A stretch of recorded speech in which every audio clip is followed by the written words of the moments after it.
estos momentos, hay una sumisión de los poderes políticos a las nuevas orientaciones económicas. Es decir, bueno, hemos vivido ahora hace un año, por ejemplo, en el caso del Estado español, como el gobierno de Zapatero pues se plegaba a toda una serie de orientaciones que emanaban, se decía, desde la Unión Europea, que podemos decir entre paréntesis, ha tomado globalmente también una orientación neoliberal, y con mayores o menores intensidades, gobiernos más conservadores o menos conservadores están aplicando todos más o menos una política económica muy similar. Es decir, vemos una sumisión bastante clara del poder político al poder económico, que en definitiva es que no están tan separados, están muy imbricados entre ellos, ¿no? Pero bien, además el neoliberalismo, y es a lo que nos vamos a referir aquí más esta tarde, también tiene una dimensión territorial, ¿eh? Es decir, las ciudades son protagonistas, sobre todo las ciudades de un tamaño medio o grande, como puede ser el caso de Valencia, son protagonistas de excepción de esta etapa de cambios. Es decir,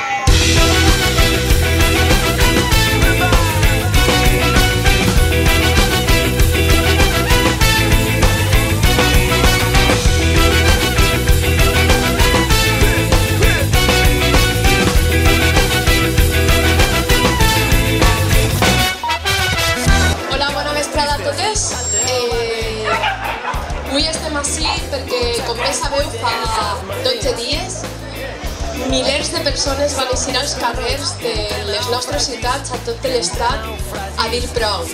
A dir prou d'especulació, prou d'enganys polítics, a dir fins ací.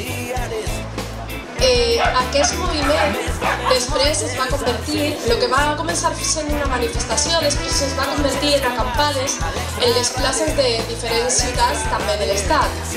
Com bé sabeu, aquestes acampades han estat desenvolupant-se durant aquests 10 dies mitjançant assemblees, mitjançant comissions, on totes les persones que hi eren allà doncs debatien i parlaven d'esta societat nova per la que totes i tots a dia d'avui doncs estem lluitant i per la que somiem.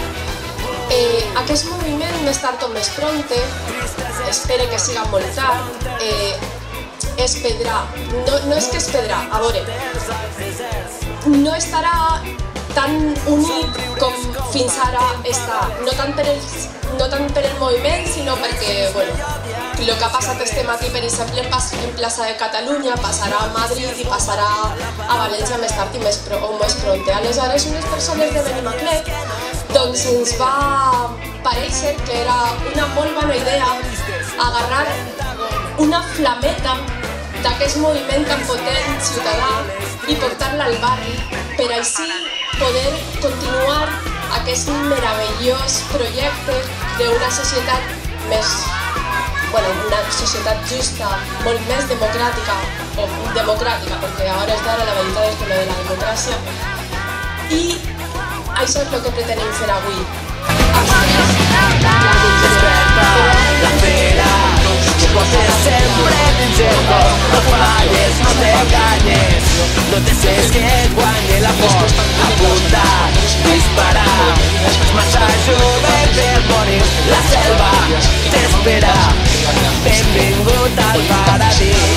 Favorecen más los sectores económicamente más poderosos de la población, toda la reconfiguración del papel del Estado, las privatizaciones, etc., pues son todas las administraciones que van a pasar y no igual que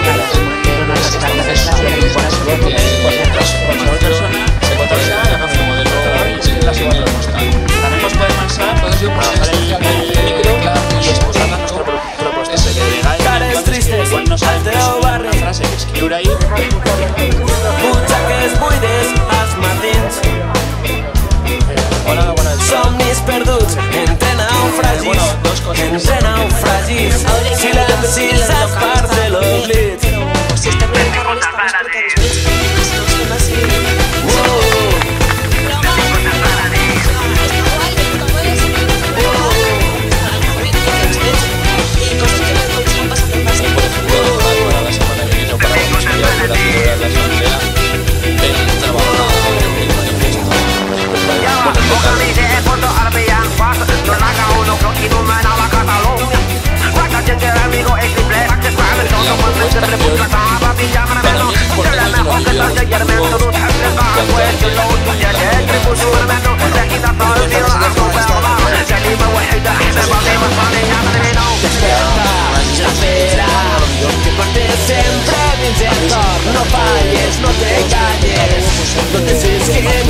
apunta, dispara.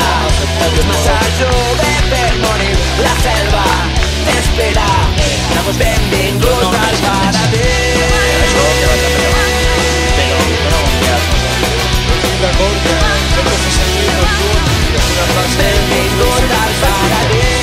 Però jo també estic a favor que entre tots, a mesura que posem els busos, posem les canteries, Benvingut al els manifestos que paradís. cada dia fem l'assemblea, els puguem llegir perquè la gent se n'enteri i se s'aventi.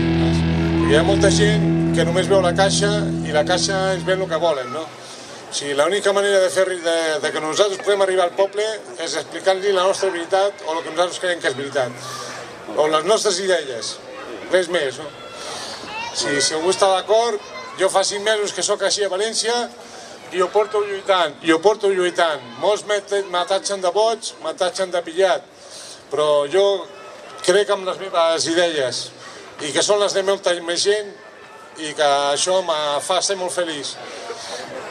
No tinc res més a dir.